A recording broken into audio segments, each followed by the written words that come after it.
discuss more US policy. We move on now, where a new US intelligence assessment reveals that American airstrikes in June destroyed only one of 3 targeted Iranian facilities, as per reports from NBC News, citing current and former officials. The limited damage falls short of the strategic impact originally intended by the operation, which was designed to disrupt Iran's nuclear capabilities. According to the report, President Donald Trump rejected a military plan for broader, longer-lasting strikes that would have lasted several weeks. The decision to scale back reflected Trump's reluctance to escalate military action further, despite pressure from some within his administration to take on more forceful steps against Tehran. We're once again joined by Andrew Latham to discuss this further. Andrew, we've seen plenty of reports come out about these June strikes on the 3 nuclear bases in Iran. Fordo remains the base where there seems to be the most debate around. However, given the conflicting reports, the multiple reports from different organizations, and then Donald Trump's own assessment of those nuclear capabilities of being absolutely obliterated, how does one go about navigating which report to trust?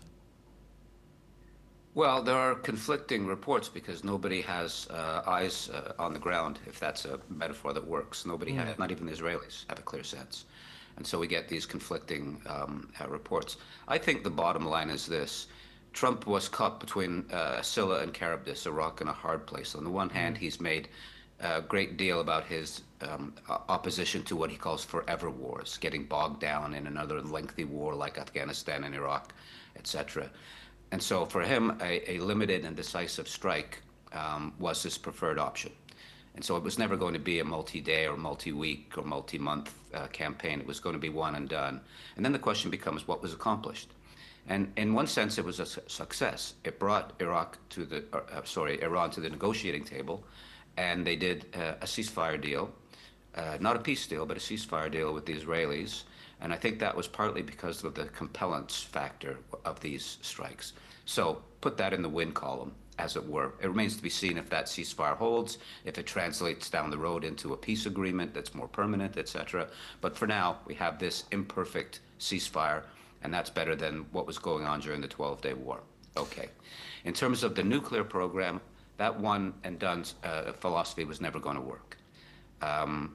The facilities that were struck are not the only facilities, first of all. Second, we don't know what was moved from those facilities in the run-up to the American strike. And finally, I have no doubt that serious damage and disruption was done, but was it decisive? Did it mark the end of the Iranian nuclear program and the ballistic missile program that's associated with it and the variety of things within the penumbra of the nuclear program?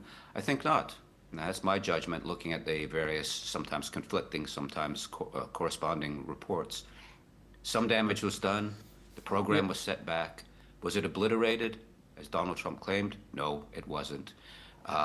It's going to require follow-up on the part of the Israelis, ground action and things like that to set it back further. And of course, that then is in tension with the ceasefire agreement, which is imperfect, but as I said, is better than open warfare. So it's a very confusing and complicated situation on the ground there.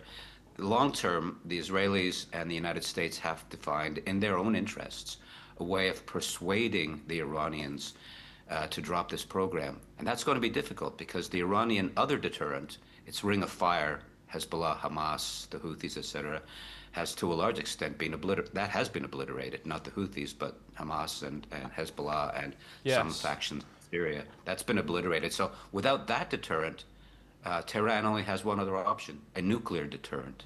And so that negotiation is going to be incredibly complicated because the national interests of Israel, the US, and Iran are simply contradictory. Andrew Latham, thank you very much for joining us on the program. Pleasure to have you.